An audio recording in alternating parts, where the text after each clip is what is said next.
কাটি দাও কাটি মারো একটু ভাইরাল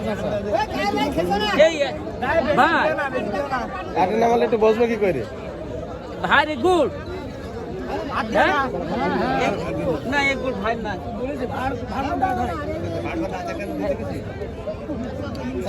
দানা টানা কিছু নেই ভাই কুমা আছে তো দানা তো থাকতে হবে বলো এবার যে তোমার এই গুড় তো এই গুড় হবে না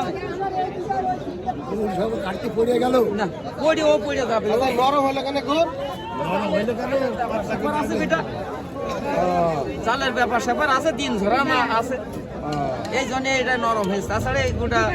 গুড় চিনি কি ঠিক আছে না না এটা চিনি নেই কিন্তু আসলে আছে সঠিক গুড় সঠিক গুড় কিন্তু দানা নেই না